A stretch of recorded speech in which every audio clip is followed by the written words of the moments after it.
This is Radio Now 95.3 FM. Come for the news, stay for informed conversations.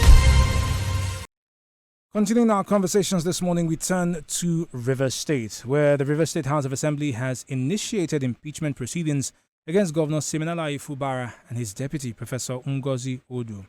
The lawmakers have accused the executive of gross misconduct and mismanagement of state funds in contravention of sections of the Constitution. The notice of allegations was signed by 26 lawmakers shortly before the House adjourned indefinitely. Joining the conversation this morning is Justice Ojieno, a legal practitioner. Mr. Ojieno, good morning and thank you for joining us on the conversation. Good morning to you, my brother, and good morning to all our listeners all across the world. Now, can you give us a sense of how serious the allegations against the governor and his deputy are? Now, if these allegations are found to be true, are they impeachable offenses? Okay, first, I think that the allegations are what they are. Everybody that has the eyes on political development knows that it's pure practical weakness. So I think that they are useless and comfort. This is business in our view. And the set of persons, even beyond... Mr. Ojieno, I do apologize for interrupting you. I'm struggling to hear you clearly. If you could adjust your mouthpiece. Hello, Mr. Ojieno. Is it better? This is much better. Please, carry on. Okay. So, like I said earlier, I said that it's a trumped-up charge as far as I'm concerned. I don't think there is any form of treason in all the allegations. And we saw this coming. If even it was as pure as a baby and was not involved in anything, just because of the vindictiveness and the vendetta that was on ground, we will see that brought up allegations against him. So that's generally my take on anything and everything that has been brought against him so far, especially in regards to this notice of impeachment that was signed against him. Now, with the initial steps as far as the conversation around impeachment having been made, what comes next along this path? Okay, so after this, what happens is that they take it to the chief judge, and the chief judge is required to constitute a panel, and we know of the fact that may be they will reach their big wall. I do not see the chief judge conceding or consenting to the next steps in the procedure, because the chief judge too, they are threatened because they are saying that he's also in their process, so it looks like it will be the next domino to fall if eventually this is seen to by them. And I expect, or I suspect, that because the Constitution says that you have to constitute a panel of people who are apolitical, I also do not see that coming. It's potentially possible that it's going to assemble a panel of people that will eventually find the governor not guilty of all the offenses that have been alleged against him. So I do not really see this going through.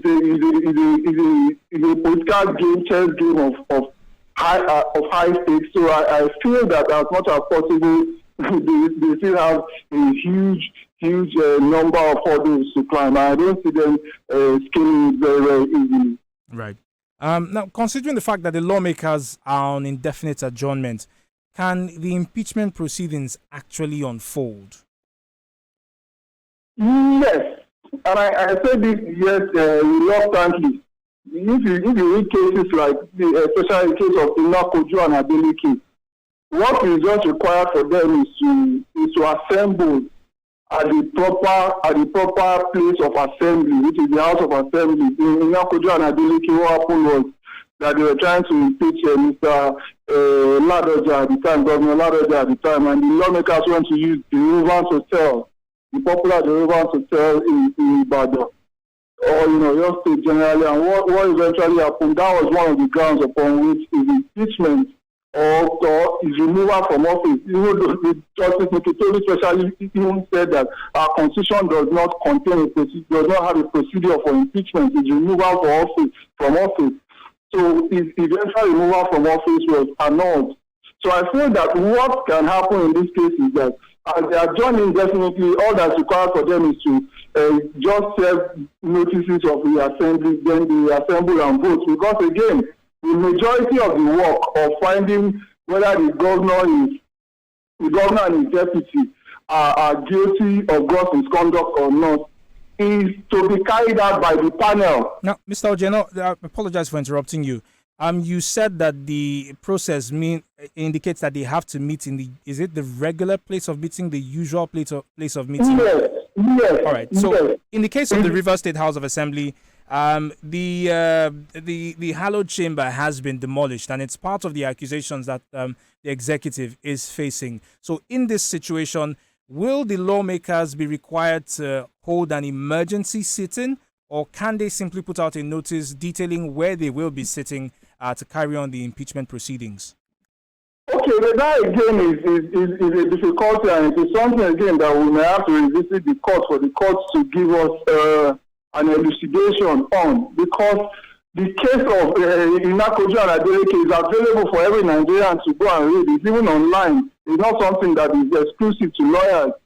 Every Nigerian is free to go and download that case and read it. And one of the things that that case decided was that it has to be the regular place where the lawmaker sits. In Ngozi's case, in Adelike's case, what happened was that they went to meet at a hotel. The name of the hotel is the Rovers Hotel. And the court, that was one of the reasons why the court annulled it. So I want to believe that there's a place where the governor wanted to go and meet them and they locked him out or something like that in recent times. That may be taken as a regular place of assembly, given the fact that maybe the substantive House of Assembly complex was burnt and is out of use. So that may be a technicality, that may be another issue that may have to be litigated in the court. Of course, I don't expect every Nigerian or every lawyer to take my word for it. That's why we say that 2 lawyers, 3 opinions. Everybody is entitled to agree or disagree on this point and go to court. But whatever it is that the court gives as a final decision on this point is what will prevail. And what happened in Ngozi and Adeleke case, which is available for everybody to download and read, is what I just restated. Well, Mr. Ojeno, thank you very much for your time and your expertise on this conversation.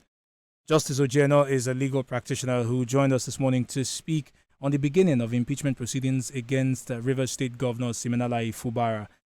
He has been accused, alongside his deputy, of gross misconduct and mismanagement of state funds in contravention of sections of the Constitution. This is Radio Now 95.3 FM. Come for the news, stay for informed conversations.